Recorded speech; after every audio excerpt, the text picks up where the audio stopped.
하나님, 분주하고 험한 세상 살다가 주의 품으로 돌아왔습니다. 겸허한 마음으로 하나님의 음성을 기다립니다. 귀한 자리 부족한 종을 세워주셨사오니 성령께서 임하셔서 말씀하여 주옵소서. 하나님의 음성을 듣는 귀한 시간 되게 하여 주옵소서. 예수님의 이름으로 기도하옵나이다. 아멘. 할렐루야. 오늘 아침도 주의 은혜가 우리 가운데 충만하시기를 주의 이름으로 축복합니다.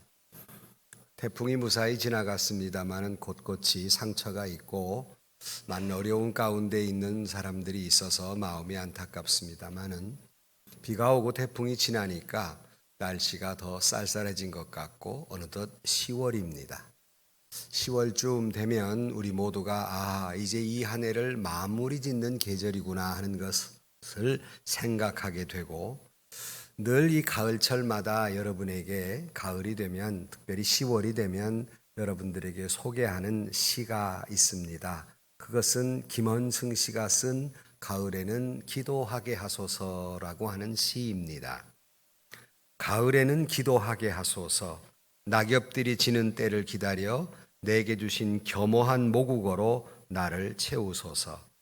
가을에는 사랑하게 하소서. 오직 한 사람을 택하게 하소서. 가장 아름다운 열매를 위하여 이 비옥한 시간을 가꾸게 하소서. 가을에는 홀로 있게 하소서. 나의 영은 굽이치는 바다와 백합의 골짜기를 지나 마른 나뭇가지 위에 다다른 까마귀 같이 가을에는 기도하게 하소서. 낙엽들이 지는 때를 기다려 내게 주신 겸허한 모국어로 나를 채우소서라는 시입니다. 항상 이 시를 대할 때마다 다시 한번 은혜가 되고 감동이 되는데, 가을에는 기도하게 하소서. 여러분, 기도하지 않고 괜찮을 사람이 있을까요? 이 가을철에 기도하지 않고 괜찮은 사람이 있을까요? 아니, 가을이 아니라 우리가 신앙인으로서 기도하지 않아도 되는 사람이 있을까요? 사람이 살아가면서 기도하지 않아도 되는 사람은 하나도 없으리라고 생각합니다. 성도 여러분, 기도란 성도의 무거운 짐도 아니고, 기도란 성도의 책임도 아니고, 기도란 성도의 의무도 아닙니다. 언뜻 들으면 아니 기도는 성도의 책임이고 의무인 것 같은데, 기도는 결코 성도의 짐이 될 수도 없고 의무일 수도 없고 책임일 수도 없습니다. 무슨 말이냐면 기도란 분명히 하나님을 믿는 하나님의 자녀들에게만 주신 특권입니다. 믿으면 아멘 하십시오. 이거는 특권이지 의무가 아니고 책임이 아니란 말이에요. 우리가 누리고 살아야 할 특권입니다. 그러나 많은 성도들이 이 특권을 잃어버리고 많이 살아요. 그래서 종종 원치 않는 어려운 사고를 만나거나 가정적으로 정말 절망적인 상황을 만났을 때 신방을 해서 늘 성도들에게 그런 말씀을 드립니다. 집사님, 권사님, 하나님이 우리에게, 권사님에게, 집사님에게 주신 믿음은 바로 이 때를 위함입니다. 이런 어려울 때 기도하라고 우리에게 믿음 주셨지 않겠습니까? 이런 아주 절망적인 상황일수록 기도하십시오라는 권면을 해드립니다. 어떤 사람이 믿음이 시원찮아가지고 이게 도대체가 내가 이 신앙생활을 계속 해도 되나 안 해도 되나, 내 믿음이 이거 시원찮아가지고 정말 하나님은 살아계신가, 믿음이라는 게 뭔가 하고 신앙에 대해서 잔뜩 회의를 느끼고 있었습니다. 근데 어느 날 갑자기 형님으로부터 전화가 온 거예요. 동생한테, 야, 어머니가 교통사고 나서 지금 목숨이 경각에 달려있다. 얼른 오너라. 이때 그가 할 수 있는 일이 뭐겠습니까? 어머니에게 뛰어가기 전에 얼른 무릎을 꿇고 하나님, 우리 어머니를 살려주옵소서라고 기도했습니다. 이것이 신앙인만이 가지고 있는 특권입니다. 그 사람이 만약에 믿음을 가지고 있지 않았다면 어디다 빌었겠습니까? 뭘 했겠습니까? 그러나 우리 신앙인들은 그런 일을 만날 때 가장 기도할 수 있는 특권이 저와 여러분에게 주어진 것이고, 우리는 이 특권을 누리고 살아야 되는데 이걸 마치 우리의 의무며 책임이라고 잘못 생각하고 무거운 짐같이 생각하고 살아가는 사람들이 많고, 기도하라 그러면 그것이 너무 마음에 부담이 되는 사람들이 많은데, 기도는 저와 여러분이 누리고 살아야 할 특권입니다.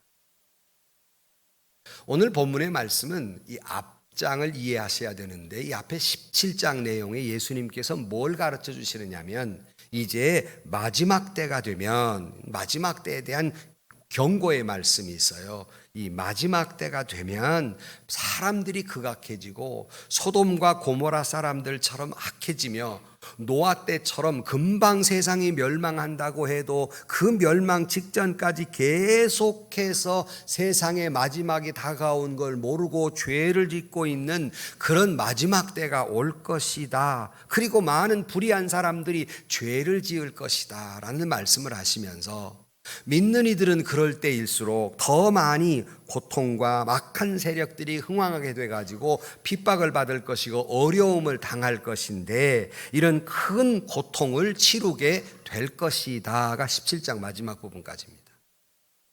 그리고는 18장으로 딱 넘어와서 예수님께서 1절 말씀에 예수께서 그들에게 항상 기도하고 낙심하지 말아야 할 것을 비유로 말씀하셨다라고 말합니다. 늘 말씀드린 대로 성경의 장절은 특별한 의미가 없습니다. 그냥 이렇게 이어서 읽어도 아무 상관없어요. 한 단락이 끝난 게 아닙니다. 그러니까 예수님께서 마지막 때에 너희들에게 핍박이 있고 많은 죄악들이 있을 것인데, 예수께서 말씀하시기를 그래 기도하라, 어떤 일이 있어도 낙심하지 말고 기도하라 하고 말씀하신 것이 본문의 말씀입니다. 마지막 시대를 살아가는 우리에게 꼭 해야 될 일이 뭘까? 누리며 살아야 할 것이 뭘까? 그것은 기도라는 것입니다.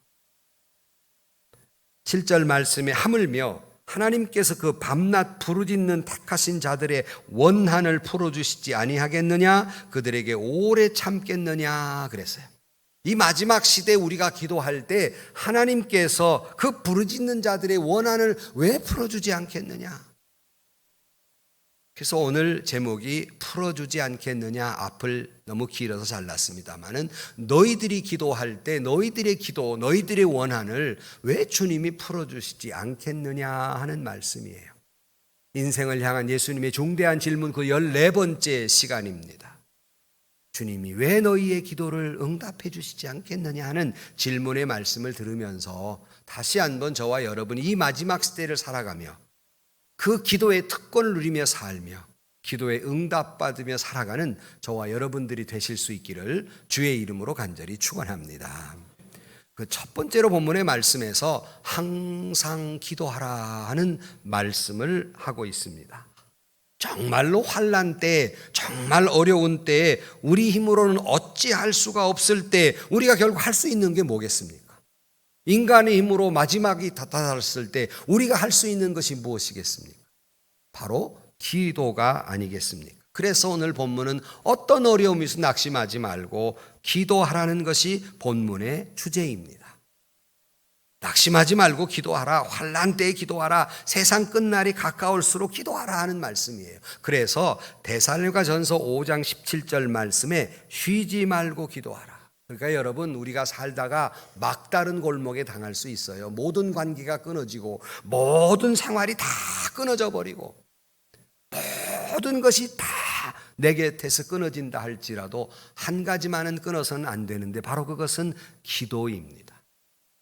아무리 여러분의 주변이 다 끊어져도 기도만은 끊어서는 안 된다는 말씀입니다. 기도만은, 다른 건 다 중단해도 기도만은 중단해서는 안 된다는 말씀이에요. 언제까지? 내 목숨이 끝나는 순간까지.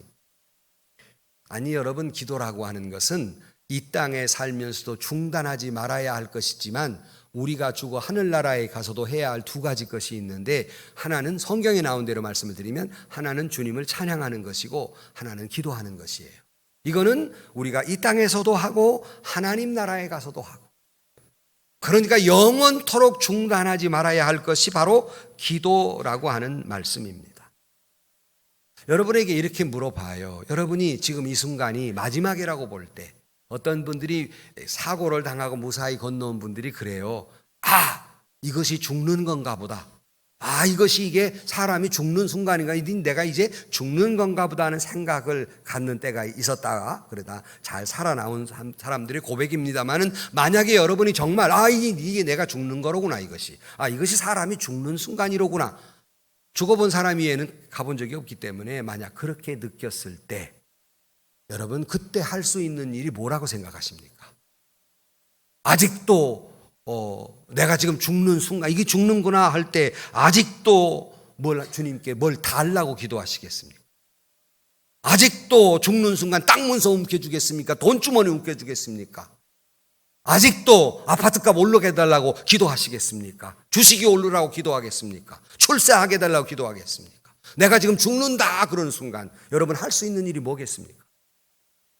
기도밖에 없습니다. 기도할 일밖에 없습니다. 그래서 우리가 중단하지 아니해야 할 일, 그것은 바로 기도라는 것입니다. 우리 생명이 마지막까지 지켜야 할 신앙인의 일, 그것은 바로 기도라는 겁니다. 이것이 특권이라는 것입니다. 우리는 이를 위해서 훈련돼야 돼요. 그래서 여러분 기도하라고 말씀하는 것은 늘 평상시에 기도에 훈련이 돼 있어야, 늘 평상시에 어느 때 무슨 순간에 내가 기도할 수 있는 기도의 사람, 기도가 체질이 되어 있어야 마지막 순간에 기도하게 되는 거예요. 나는 데이터를 좀 조사해 봤으면 좋겠는데 어려움이 올 때 찾는 두 부류가 있더라고요. 엄마 하는 사람과 아빠 하는 사람이에요. 여러분은 누구 찾습니까? 아버지 그럽니까? 엄마 그럽니까? 아주 극명하게 달라요. 본인 보고 물어봐요. 왜 엄마 안 찾고 아빠 찾냐고 하면 자기도 몰라요. 엉겁결에 아빠, 엄마 그걸 찾아요.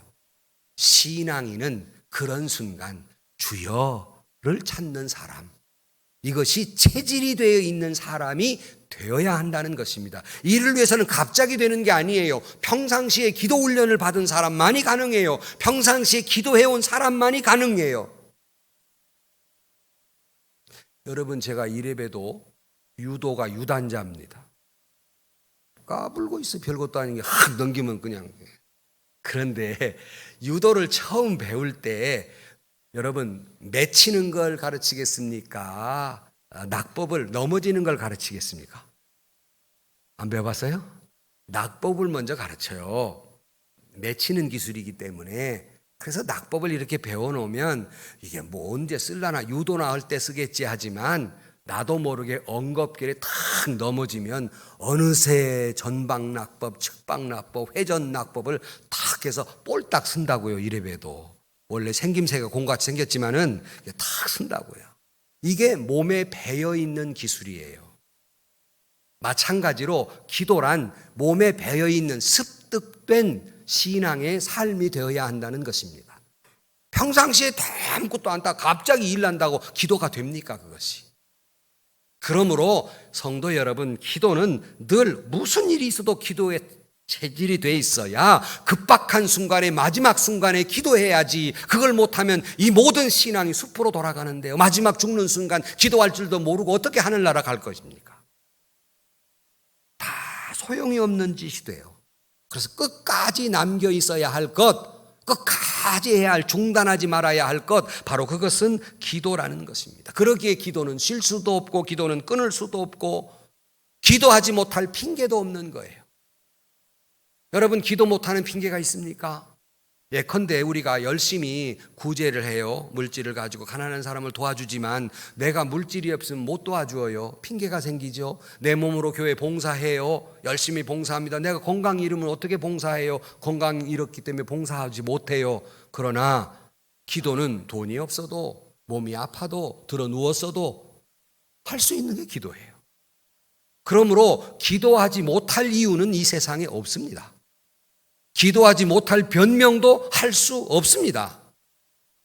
사업이 바쁘고 별소리를 다 해도 기도할 수 있는 것이기 때문에 사무엘상 12장 23절 말씀에 나는 너희를 위하여 기도하기를 쉬는 죄를 여호와 앞에 결단코 범하지 아니하고 선하고 의로운 길을 너희에게 가르칠 것이다 라고 말하면서 성도가 기도를 하지 않는 건 죄다. 명심하십시오. 성도가 기도하지 않는 건 죄입니다. 특별히 여러분들이 여러분의 자녀들을 위해서 기도하지 않는 건 죄입니다. 부모는 자녀를 위해 기도해야 해요. 기도하지 않는 사람이 어디 있겠습니까마는 여러분들이 시간을 정해놓고 여러분의 자녀를 위해 후손들을 위해 기도해야 하는 거예요. 기도하지 않는 것이 죄라고 조금 전에 읽은 사무엘상 12장에 말씀하고 있지 않습니까? 제 말이 아니에요. 기도를 가르치느라고 여러분에게 설명하고 있는 말이 아니라고요. 성경이 하시는 말씀이라고요. 기도하기를 쉬는 건 죄입니다. 근데 사람들은 왜 기도하지 않을까? 참 기도해야 한다는 걸 알면서도 왜 신앙으로 살면 사람들은 왜 기도하지 않는 것일까? 아마 몇 가지 이런 이유 때문에 그런 것 같아요. 아마 어떤 사람은 기도하라 그러니까 이 자리에 계신 분도 아마 그런 마음을 가질 거예요. 아이, 나 같은 신앙 가지고 뭐 기도한다고 하나님이 응답하실까? 내가 교회도 되면 나오고 뭐 신앙생활 시원찮고 뭐 세상에 나가면 죄도 짓고 몰라서 그렇지 나 같은 사람 기도도 하나님은 들으실까? 아마 안 들으실 거야 라고 생각하는 거예요. 그래 기도하지 않는 거예요. 그러나 여러분, 하나님은 여러분이 어떤 모습이든지 간에 너는 내 것이며 내가 너를 사랑하되 끝까지 사랑한다고 말씀하셨으니 여러분이 어떤 기도를 드려도 하나님은 응답하시고 들으시고 역사하실 줄로 믿습니다. 자식이 못났다고 내버려 둘 겁니까? 자식이 못났다고 그의 원하는 걸 들어주지 않을 부모가 어디 있어요? 못나건 잘나건 내 자녀입니다. 너는 내 것이다 라고 말씀하는 하나님의 자녀입니다. 게다가 어떤 사람은 아이고 내가 당한 일이 너무 엄청나가지고 이건 뭐 기도한다고 뭐 될까? 안 되는 거예요 이거는 라고 생각하는 거예요.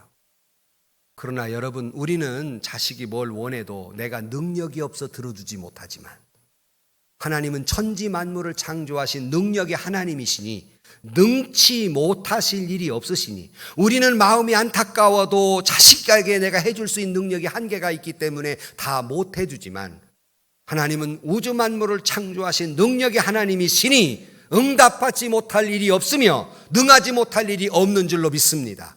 여러분이 어떤 일을 당하든지 간에 여러분의 어떤 일보다도 하나님은 더 위대하신 하나님이시기 때문에 하나님은 응답하시는데 사람들은 에이 안 돼 이런 거는 이렇게 생각하는 거예요. 또 그러다 보니까 어떤 사람은 이렇게 생각합니다. 나 같은 거 하나님이 잊어버렸지. 하나님 나를 버리신 것 같아. 아예 기도를 포기하는 거예요. 나를 버렸어 나를. 뭐다 내가 생각해도 내가 이게 변변치 않은데 하나님이 나를 벌써 버렸지라는 생각 속에 기도를 못하는 거예요. 90이 넘어 돌아가신 우리 권사님 한 분이 제가 신방을 갔더니 아이고 목사님 하나님이 날 잃어버렸는가 봐요. 그래서 무슨 말씀이세요? 했더니 나를 안 데려가요. 나 잊어버려서 안 데려가시는가 봐요. 그래요. 성경은 하나님은 결코 애를 업은 애미가 그 자식을 잃어버릴지라도 나는 너를 잊지 아니하리라고 약속하신 것을 믿으시기를 주의 이름으로 축원합니다. 내가 너를 손바닥에 새기며 산다고 말씀하고 계십니다. 그러니 하나님은 결코 저와 여러분을 잊지 아니시고 결코 버리지 아니하실 줄로 믿습니다. 또 하나 마지막 하나 더 말씀을 드리면 교만이에요. 뭐 내가 기도 안 해도 다 신앙인들 보니까 노예 근성이 있어가지고 다 뭔가 의지심이 있어가지고 신앙생활하는 기도하는 거지. 이 세상 뭐 내가 못할 일이 뭐 있어? 내 힘으로 다 되는 거지라는 교만입니다. 그런 사람은 넘어지면 다시는 일어나지 못합니다. 뭐 여러 가지 이유가 있지만 이러저러한 이유로 사람들이 기도하지 않습니다. 그러나 여러분 개인도 기도 없이는 온전히 성공할 수가 없고 가정도 기도 없이는 행복할 수 없으며 교회도 기도 없이는 올바른 성장과 올바른 교회가 될 수 없고 국가도 기도 없이는 안전할 수 없으며 아름다운 나라를 이룰 수 없는 것입니다. 그러므로 우리 모두는 기도에 불을 붙여야 합니다. 우리의 가슴에도 불을 붙여야 하고 우리 교회와 여러분의 가정에 기도 소리가 끊이지 아니해야 하는 것이 옳시다. 그래서 늘 새벽마다 기도할 때 하루를 기도하면서 늘 오늘 또 기도하는 마음으로 살아가게 해 주옵소서라고 관용구처럼 기도하는 것은 우리는 그 기도를 끊일 수가 없어요. 길을 가면서도 기도하는 마음이고 일을 하면서도 기도하는 마음이고 늘 기도하는 마음이죠. 기도하는 것이 아무리 힘들어도 아무리 어려워도 기도는 우리의 삶을 살리는 능력이기에 우리가 살아가는 힘이기에 우리가 기도해야 하고 우리에게 하나님이 주신 특권이기에 기도해야 하며 우리 신앙의 원동력이기에 기도해야 하는 것입니다.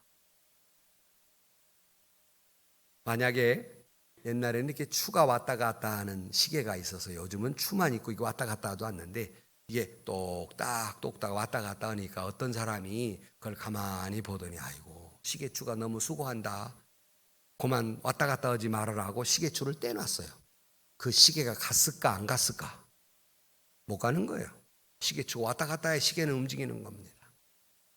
또 새가 아이고 내 몸보다 이 몸뚱이보다 이 긴 이 날개 이게 거추장스러워서 이게 끊어버렸다고 칩시다. 그 새는 날지 못합니다. 비행기가 날개가 큽니다. 이 비행기 날개를 잘라보세요. 비행기는 날지 못합니다. 거추장스러워도 있어야 날 수 있는 것이고 기차가 화통이 너무 커서 무거워서 이 화통을 떼내버렸다고 칩시다. 기차는 못 가는 겁니다. 기도가 이런 것이라는 말이에요. 기도 없이는 갈 수도 없고 날 수도 없고 누릴 수도 없고 기도 없이는 살 수도 없는 것입니다. 바로 이것이 기도라는 것입니다. 그러므로 기도는 모든 신앙생활의 기본이며 어떤 사람이 그렇게 써놨다고요. 기독교는 기도교다. 잘 들으세요. 기독교는 기도교다. 기도하지 않는 사람은 신앙생활하지 않는 거예요. 여러분, 기도 없이 성경 공부하는 건 머리만 키울 뿐이고 기도 없이 찬양하는 것은 세상 노래 부르는 것뿐이며 기도 없는 봉사는 늘 시험거리를 만들어내고 기도 없는 일꾼은 늘 그 교회의 걸림돌이 되어버리고 기도 없는 예배는 물이 없는 사막과 같은 거예요. 그러므로 항상 기도하라고 말씀하고 있는 겁니다. 성도 여러분, 마지막이 될수록 항상 기도할 일이로되 이 가을철에 항상 기도하시기를 주의 이름으로 축원합니다. 더우면 덥다고 비 오면 비 온다고 기도를 그치셨다면 이제 기도해야 할 계절입니다. 기도해야 합니다. 거기서 기도하지 않아도 조금 있으면 새벽 예배가 꽉 찰 거예요. 왜 그럴까? 시험 때가 가까우니까. 또 휑 비어요. 왜 그럴까? 끝났다고. 이러는 게 아니라는 거예요. 기도는 항상 기도하는 것이지. 염치도 좋아. 시험만 보려면 나왔다가 끝나면 안 나와버리고. 참 그런 염치를 어떻게 신앙생활하니 나는 알 수가 없어 내가. 기도는 항상 하는 거예요. 두 번째로는 낙심하지 말고 기도하라는 거예요. 낙심하지 말고. 이 말은 기도하다가 낙심하는 사람이 생긴다는 거예요. 그래서 1절을 다시 보시면 예수께서 그들에게 항상 기도하고 낙심하지 말아야 할 것을 비유로 말씀했다 그래서요. 왜 우리가 낙심하지 말고 계속 기도해야 하는가 하나의 비유로 말씀하신 것이 오늘 본문의 내용이에요. 옛날에 한참 유행하던 말이 있어서요. 유전무죄, 무전유죄. 어렵습니까? 다 아시는 내용이잖아요. 돈이 없기에 죄인이 되고 돈이 있기에 죄인도 무죄가 되더라 하는 이 삐뚤린 세상을 한탄하며 또 요즘 이 말이 참 생각이 많이 나는 때잖아요. 사법부의 여러 가지 문제 때문에. 하필 여기 판사님이 앉아 계셔가지고 내가 입장이 좀 곤란하지만 말이죠. 이 사법부가 이게 지금 흔들리고 있어요. 그 얘기예요 지금. 유전무죄, 무전유죄에 대한 이야기, 비슷한 얘기입니다. 아예 하나님을 두려워할 줄 모르는 한 재판관이 있었어요. 근데 이 사람이 젊은 과부가 아주 마음에 상한 일이 원한 일이 있어서 아무리 얘기해도 불의한 재판관이라 잘 안 들어준 거예요. 자꾸 찾아가고 또 찾아가고 또 찾아가니까 아이고 저러다가 언제 나를 이렇게 귀찮게 하니 내가 못 살겠다. 내가 빨리 들어주고 말아야지 하고 들어준다는 얘기예요. 이게 예화로서. 오늘 2절 이하에 보면 이르시되 어떤 도시에 하나님을 두려워하지 않고 사람을 무시하는 한 재판장이 있는데 그 도시에 한 과부가 있어 자주 그에게 가서 내 원수에 대한 나의 원한을 풀어주소서 하되 그가 얼마 동안 듣지 아니하다가 후에 속으로 생각하되 내가 하나님을 두려워하지 않고 사람을 무시하나 이 과부가 나를 번거롭게 하니 내가 그 원한을 풀어주리라. 그렇지 않으면 늘 와서 나를 괴롭게 하리라 하였느니라. 주께서 또 이르시되 불의한 재판장이 말한 것을 들으라. 아니 기도하는 얘기를 했다 갑자기 불의한 재판장 얘기는 왜 할까? 이 말은 이런 불의한 재판관도 이 여인의 그 외침 소리를 듣고 들어주었는데 그 다음 절에 하물며라는 말로 시작이 됩니다. 그래서 밑에 보면 7절 말씀에 하물며 하나님께서 밤낮 부르짖는 택하신 자들의 원한을 풀어주지 아니하시겠느냐, 그렇게 오래 참겠느냐 하는 말이에요. 그러니까 이런 불의한 재판관, 하나님도 무시하고 사람도 무시하는 재판관도 이 과부가 부르짖으니까 들어주었는데 하물며 너희를 사랑하는 하나님께서 왜 안 들어주시겠느냐 하는 거예요. 왜 오래오래 그걸 모른 척 하시겠느냐라는 말씀을 이때여 말씀하시는 겁니다. 성도 여러분, 우리도 자식에게 좋은 걸 줄 알거든 하물며 하나님이시겠습니까? 그 말을 마태복음 7장 11절에 이렇게 말씀합니다. 너희가 악한 자라도 좋은 것으로 자식에게 줄 알거든 하물며 하늘에 계신 너희 아버지께 구한 자에게 좋은 것으로 주시지 않겠느냐. 하물며 너희도 자식에게 좋은 것 줄 아는데 불의한 재판관도 응답해 줄 아는데 하물며 너희를 사랑하며 손바닥에 새기며 사랑하는 너는 내 것이라고 말씀하신 하나님, 능력만 하나님께서 왜 응답해 주시지 않겠느냐. 응답하지 않을 일이 없다, 그런 말씀입니다. 믿으면 아멘 하십시오. 하물며 하나님이시겠느냐는 거예요. 그러므로 하나님이 반드시 오래 참지 아니하시고 그 괴로움을 들으시고 응답해 주실 것이니 하나님은 응답해 주시고 한 뜻이 이미 준비되어 있는 분이에요. 그러므로 우리가 응답받지 못한 것은 우리의 책임이고 우리가 구하지 아니함이며 뒤에 믿음으로 구하지 아니한 까닭입니다. 그러므로 여러분 어떤 어려움이 있어도 여러분 기도를 멈추지 마시고 어떤 일이 있어도 여러분 낙심하지 말고 기도하시기를 주의 이름으로 간절히 축원합니다. 기도하라. 그래서 구하라 주실 것이요 찾으라 찾을 것이요 문을 두드리라 열리리라 그랬어요. 구해야 주지요 찾아야 찾지요 두드려야 열릴 거 아닙니까? 이게 기도하라는 말입니다. 그러므로 무슨 일이 있어도 낙심하지 마시고 계속해서 기도하시기를 주의 이름으로 축복합니다. 그리고 세 번째로는 부르짖어 믿음으로 기도하라는 거예요. 이 말을 역으로 말씀을 드리면 믿음으로 기도하지 않기 까닭에 응답받지 못하는 거예요. 오늘 7절 이하에 다시 아까 말씀을 다시 되풀이하면 하물며 하나님께서 그 밤낮 부르짖는 택한 자들의 원한을 풀어주시지 하겠느냐, 그들에게 오래 참으시겠느냐, 내가 너희에게 이르노니 속히 그 원한을 풀어주시리라. 그러나, 이 문제예요. 그러나 인자가 올 때 세상에서 믿음을 보겠느냐 하시니라. 그러니까 마지막 때 인자가 오시려를 때 이렇게 기도하는 믿음을 보겠느냐 하는 거예요. 이 말은 믿음의 기도에 사람이 없단 말이에요. 도대체 그러면 우리가 믿음의 기도란 뭘까? 어떻게 하는 것이 믿음의 기도일까? 어떻게 기도해야 응답받을까? 보통 일반적으로는 이렇게 말하죠. 믿음의 기도라고 하는 것은 우리가 기도할 때 하나님은 꼭 들어주실 줄로 믿고 기도하고, 믿음의 기도라는 것은 이미 내가 기도한 것 받은 줄로 믿고 기도하라.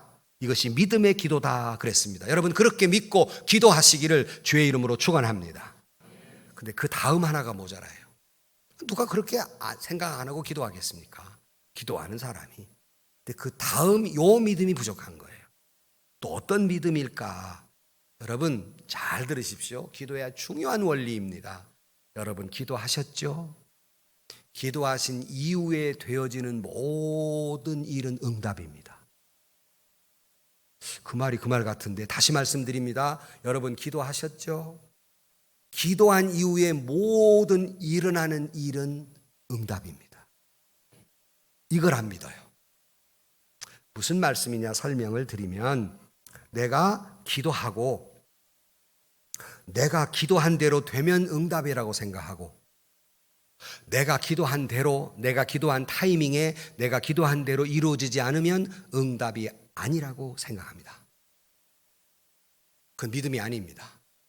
내가 기도했으면 그 나머지 모든 일은 하나님의 응답입니다. 그런데 이만한 믿음이 없다는 거예요. 내가 다시 올 때 보면 이런 믿음을 가진 자를 보겠느냐, 이런 믿음이 없다는 것입니다. 그렇기 때문에 기도마저 하지 않고, 낙심하지 않고 기도하라고 그랬더니 낙심해 버리고 기도를 쉬어버리는 일이 일어나게 된다는 것입니다. 환난과 세상 끝날까지 기도해야 되는데, 물론 사람들은 어려움이 오면 기도해 보려고 노력은 합니다. 몇 번 기도하다가 에이 안 되는가 보다, 이제 그만해야지 절망합니다. 낙심합니다. 포기합니다. 그 순간 여러분 잊지 마십시오. 하나님이 응답을 가지고 여러분에게 오고 계십니다. 포기해버렸어요. 여러분, 응답된다는 것은 확실한데, 문제는 여러분, 내 한을 풀어주신다는 것도 확실한데 불확실한 것이 딱 하나 있어요. 그것은 내 믿음이 불확실해요. 하나님이 내게 응답하신다는 건 확실하고 내 원한을 풀어주신다는 것도 확실한데, 그걸 믿는 내 믿음이 불확실한 거예요. 그 믿음이 확실할 때 응답받는 이게 그릇이 준비되는데, 그 믿음이 불확실하다는 말입니다. 사랑하는 성도 여러분, 여러분이 기도한 후에 되어지는 일은 다 응답으로 알고 끝까지 인내하고 믿음의 기도의 사람들이 되시기를 주의 이름으로 간절히 축원합니다. 그걸 결론에 더 자세히 말씀을 드리면, 결론으로 말씀을 드립니다. 어떤 신앙인이 이런 시를 쓴 것을 보았어요. 한 걸음이 당신을 그리 멀리 데려다 주는 것은 아니어도 당신은 계속 걸어야 합니다. 한마디 말도 당신 자신을 다 설명하는 것은 아니어도 당신은 계속 말해야 합니다. 한 인치가 당신을 크게 자라나게 하는 것은 아니어도 당신은 계속 자라야 합니다. 하나의 행동이 모든 것을 이루어 놓는 것은 아니어도 당신은 계속 행해야 합니다. 그런데 이 뒤에 저는 여러분에게 한 가지 더 덧붙여 들려드리고 싶은 소리가 있습니다. 그것은 단 한 번의 기도가 모든 것을 해결해 주는 것은 아니어도 당신은 계속 기도하셔야 합니다. 그것은 내 절망을 극복하는 유일한 희망이기 때문입니다. 사실 여러분, 우리가 낙심하지 말아야 할 것, 그리고 결코 쉴 수 없는 것은 바로 기도이며 중단하지 말아야 할 것은 바로 기도라는 사실입니다. 우리는 마지막 숨을 몰아쉬어서까지라도 우리는 해야 할 것이 바로 기도입니다. 근데 문제는 아까 말씀드렸죠. 내 기도한 후에 모든 것은 응답이라고요. 그 말씀의 의미는 뭐냐면, 내 소원대로 되지 않아도 그것은 응답입니다. 잘 들으십시오. 내가 병나서 기도했어요. 내 소원대로 안 되어도 응답이에요. 내가 기도한 후에 모든 것은 하나님이 나를 향한 최상의 축복된 응답으로 아는 믿음이 없더라는 겁니다. 다 제 뜻대로 돼야 그것이 응답이라고 생각하는 거예요. 그러기에 그런 믿음 찾아보기 어렵더라는 겁니다. 내 뜻대로 안 되어도 하나님이 내게 최상의 응답으로 알아야 될 거 아닙니까? 근데 아니라는 거예요. 그런 믿음이 없는 거죠. 예를 들어 드리겠어요. 사도 바울이 자기 몸이 아파서 3번씩이나 하나님께 기도했어요. 응답은 뭐죠? 병이 싹 나았던가요? 하나님의 응답은 이것이었습니다. 아니다. 너 그 질병 짊어지고 살아라. 왜요? 너 그동안 받은 은혜가 많은데 병까지 없으면 교만해져. 내 병이 은혜다. 예, 다시는 기도하지 않았어요. 이게 믿음이란 말씀입니다. 굉장히 이해되기 어렵고 어려운 말이지만 여러분의 크고 작은 질병이 있습니까? 기도해서 나으면 얼마나 큰 은혜이며 축복입니까? 그러나 그것이 낫지 않아도 하나님이 내게 주신 응답이에요. 평생 가지고 가야 할 응답입니다. 그 믿음이 없더라는 거예요. 그 믿음이 없더라는 겁니다. 그래서 응답을 못 받았다고 날리고 기도하지 않고 낙심해버리는 거예요. 아니, 예수님의 예화를 들까요? 예수님이 십자가를 지게 생겼습니다. 겟세마네 동산에 올라가 기도할 때 핏방울이 흐르도록 그렇게 땀방울을 흘려가며 기도하셨어요. 이 잔을 내게서 지나가게 하옵소서. 십자가 앉을 수 없냐 하는 얘기입니다.